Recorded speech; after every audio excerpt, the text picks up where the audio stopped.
Oh yeah, fellas. We're back at it. Look, see we got the Gentleman of the Row mod on the splash screen of the loading screens. Yes, we've got it installed on here, so this game should be working fantastic. Oh look, it's our new character. Yes, and I got her to the point where we left off before. Wow. It's like sometimes I put in some effort. Alright, so at this point we are going to do some racing. I decided to do some side stuff here, but actually in this game you have to do side effects until, if you see on the top right over there, it's got a purple... Wow, this is just...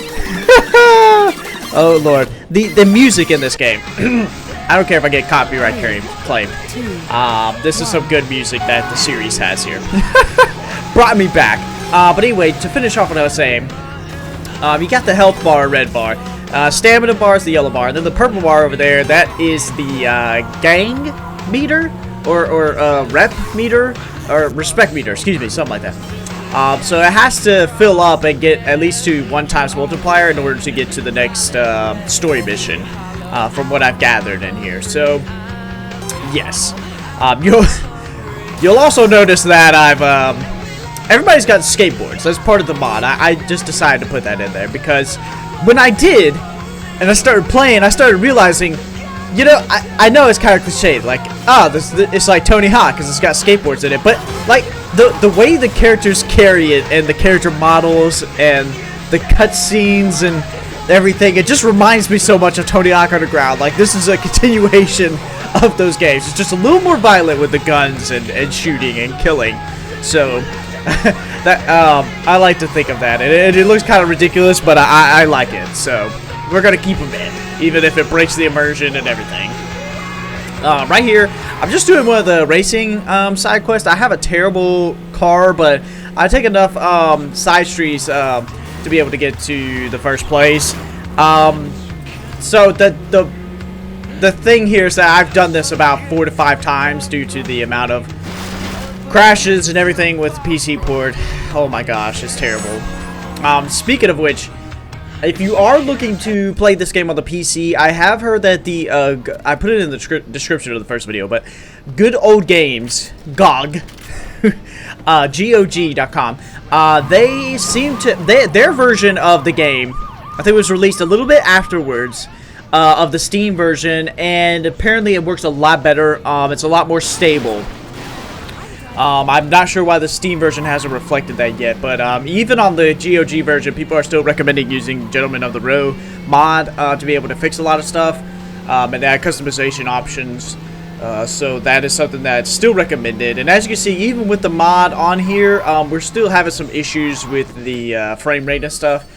It seems to be related to the way that the game loads the areas, I believe, but I'm not quite sure about that.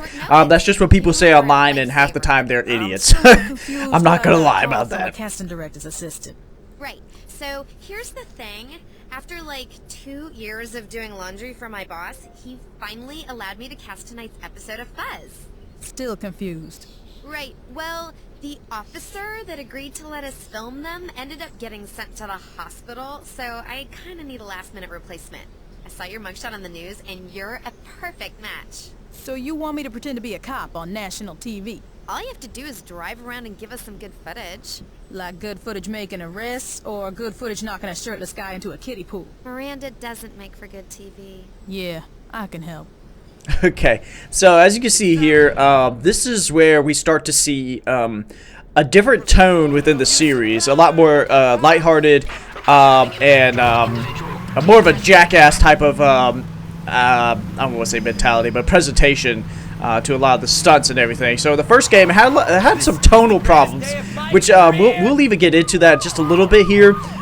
Just looking up the backstory of the first Saints Row game, a lot of the developers actually weren't very happy with the final product, or actually the product itself while they were working on it, and they didn't like the tone of the game, and it did take itself a little bit too seriously for the amount of violence and stuff. It just didn't work really well with the gameplay.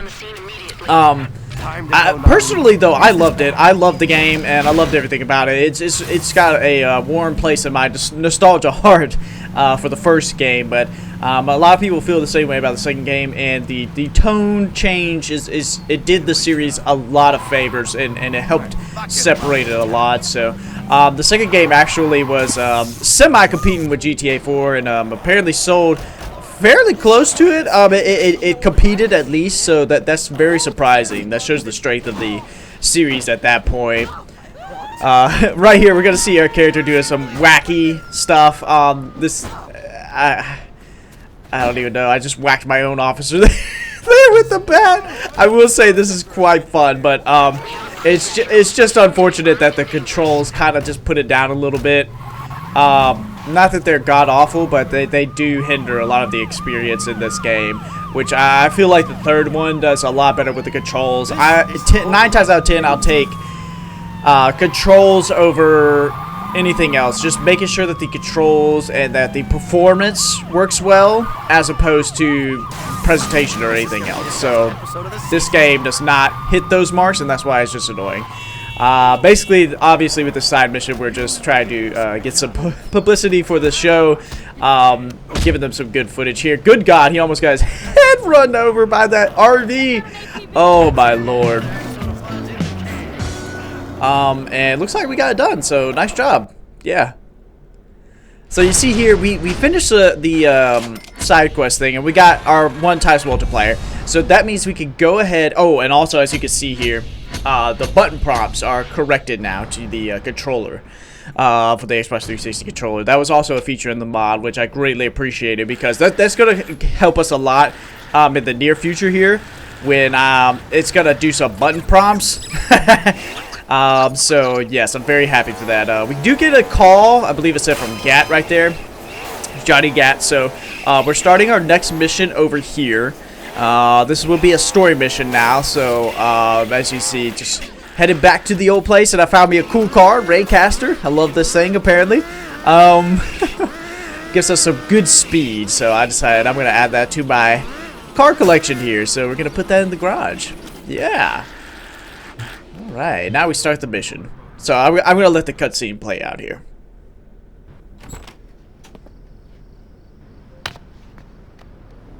Well, come on in.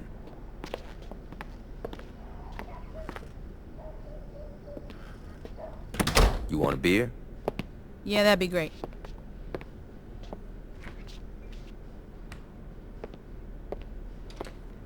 Johnny, who's that?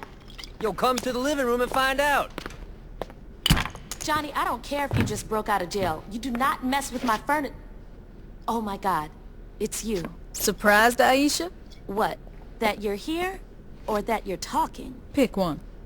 We all thought you were dead. I almost was. Well, for someone who was blown to hell, you look great. Did you do something with What your is hair? it with the hair? Yeah, I've been getting that a lot. Yo, can we get back to business? What's the rush? I've been cooped up on death row, and that bitch has been laid out in a coma. We definitely need to remind motherfuckers who we are. And that can't wait until after dinner? No. You two haven't changed at all. Well, you know, there's a saying about dogs and blowing shit up. So what's the plan? We get our crew together. Once we got that, we can work on how we're taking back our city. Sounds good. And where were you planning on having this little meeting? No. Well, this place is pretty spacious. No. The color's very soothing. No. Come on, Ish. This ain't no fucking gang clubhouse. Change your plans. We gotta find a new place. Yeah, you got it. Alright, so, yeah, the skateboards do carry over to the cutscenes there. And also in the wardrobe option, I gave my character rollerblades, and even the animations kind of reflect that right there. And the cutscene is kind of funny, like she was skating on rollerblades. And the mission house will be perfect. Religious buildings are kind of been there. Yeah, so in the first game, our headquarters was in a church, an abandoned church. So that's what they're referring to in here. Kind of going back to the basics over here. The city just built over. I don't believe this is the same church, because it's a different All right. What's the catch? We gotta evict the current tenants. it's a different Sounds building. like It's not fun. the same. The city feels different. It doesn't seem like it's the same city, even though it says it's the same city, Stillwater. But whatever. Anyway, we're on our way over there right now. Basically, we have to. This abandoned place still has people in it, so I don't know if that actually makes it abandoned or not. But whatever. We have to basically kick them out. So that's what we're doing here with Johnny. So. Yeah. As you can see, this is the church part, and that's it. That's all of the church part. Everything else is, I guess, maybe the back rooms or something. But it just, to me, it looks like a front for some drug business or something like that. It's just no good, no bueno, as they say in the South.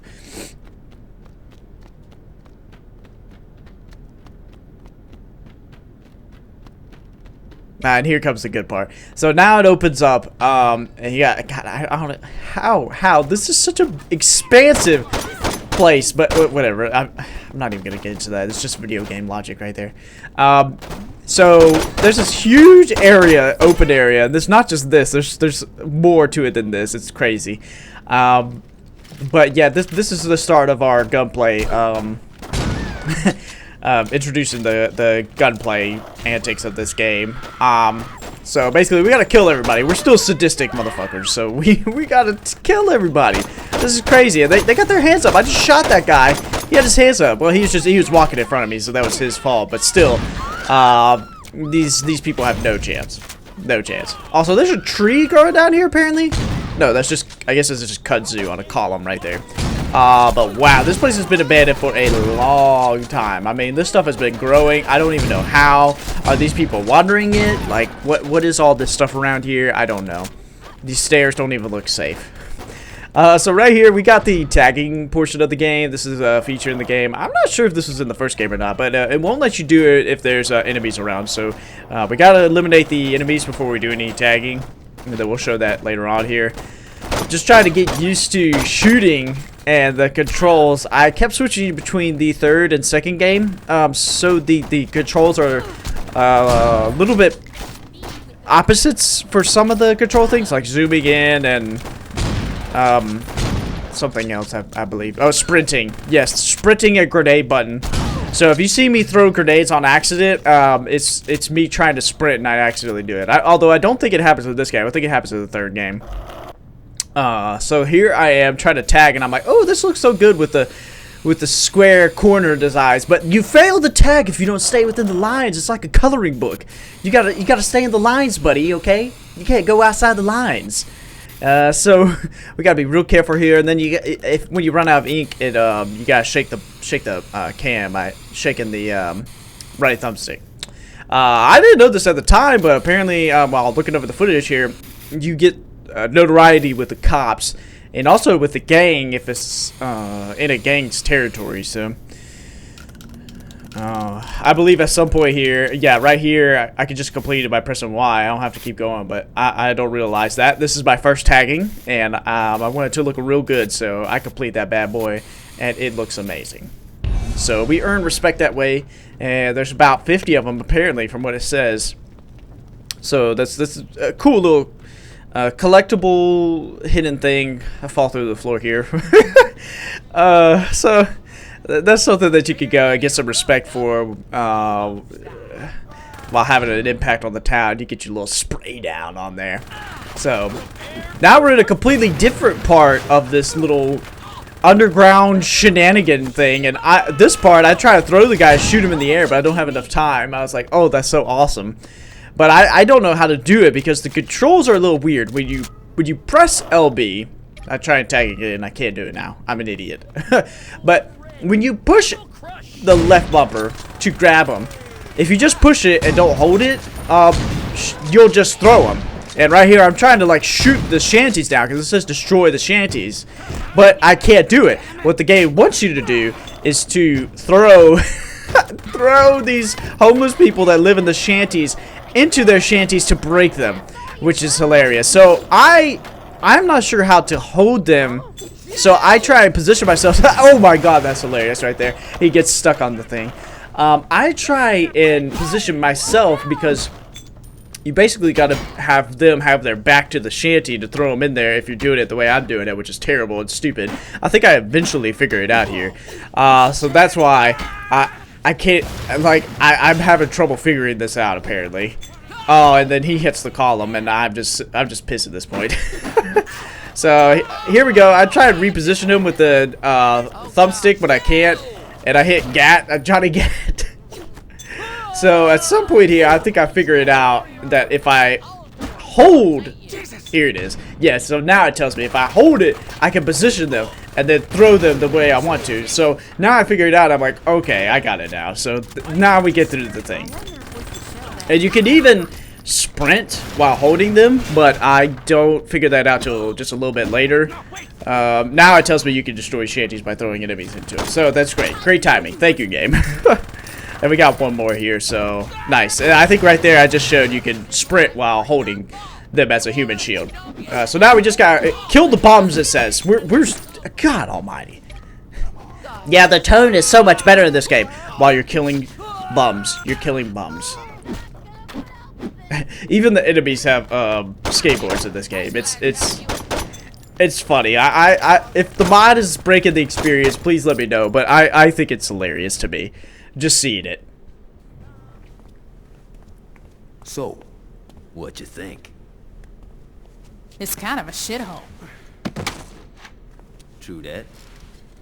But it's a shithole with potential. I don't know, man. Oh, come on. A stripper pole, some flat screens, maybe some nicer furniture. You had me a stripper pole. Fucking A. And here we go. So now we've got our base of operation that we can work with. We don't have to use Aisha's apartment, which she was a recurring character for the first game. The girlfriend of Johnny Gat, and she was a singer, popular singer, and they faked her death in the first game so that she could get out of a contract. And now she's here. I'm not too sure if she's still trying to act like she's not that same person anymore, but whatever, we'll figure it out. Somebody will explain it to us. At this point, we got our home base, as I'm tagging here.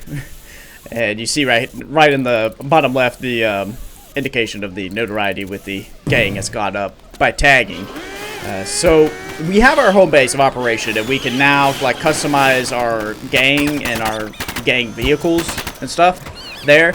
And also with like apartments and condos and places you buy as like your home, you can customize the crib and like you can actually put a stripper pole in them. Yes, you can actually do that. I think I do it later on in the series, but probably about the 4th video here.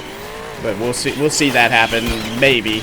I'm not sure if I recorded that part. There's a lot of portions where I've had to cut out because the game crashed, it did something stupid. We'll see a really infuriating part coming up a little later, not in this video, but next. Somebody threw a fire hydrant at me right there.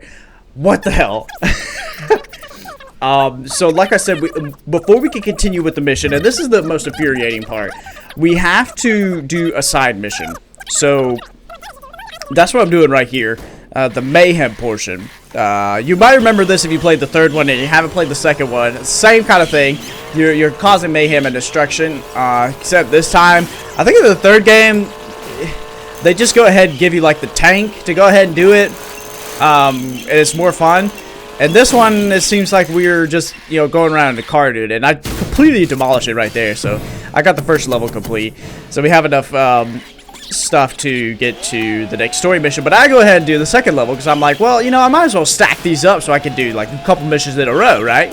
Makes sense to me. So I go ahead and run some people over, run some stuff over. A lot of fun. And right here I realized that the fencing in this game is really annoying. Like, it keeps stopping me now at this point where it didn't before. I don't know if it's the car choice or what, but the fencing was not cooperating with me right there. And also at this point I realized, oh, I have unlimited ammo in this mode, so why not just shoot a bunch of cars? I think at some point it tells you you get a bonus for destroying vehicles. So you'll kind of see right here, like the gameplay itself, while I don't have a tremendous respect for the Saints Row series as like this technical masterpiece, or developers, you know, they're just geniuses with their game design. But I will say, and then I do the third mission here, but I completely mess it up. Because we gotta get to the bonus area before we can even get money here. The way that the different features interact with each other and the consequences of it is kind of not, I don't want to say genius, but really smart. So like here, like let's say you're doing the mayhem part, and that's the submachine gun. I know I'm turning down the volume for it because it just sounds like garbage, just ear garbage. But with the police notoriety system and the gang notoriety system, you can easily, with these mayhem missions, use that to your advantage at this point, to get them to come to you, so you can get more, your combo going up, and continue getting more vehicles and stuff to shoot down, and get your multiplier up and money up. And so that's what we're doing right here. So we're taking down all these cops, and they keep coming to us, and we're destroying their stuff, increasing our combo meter and getting the money up. And so that's a potential benefit, but it's also a risk and reward system, as right here you see that the cops run me over, and can potentially stop it by getting progressively more and more aggressive. And then right here I realize I have a rocket launcher. What am I doing? I'm so stupid. I can just blow things up. But I failed this one, so it's not good. It's not good. I get pretty close, but I fail. So, oh well. Maybe next time I'll remember to use the rocket launcher or whatever. It's not my favorite game mode to play this one right here. It's a lot better than the third one when you're playing the with the tank. But that's it for this episode. Stick tuned for the next episode when we go over a few story missions. Thank you.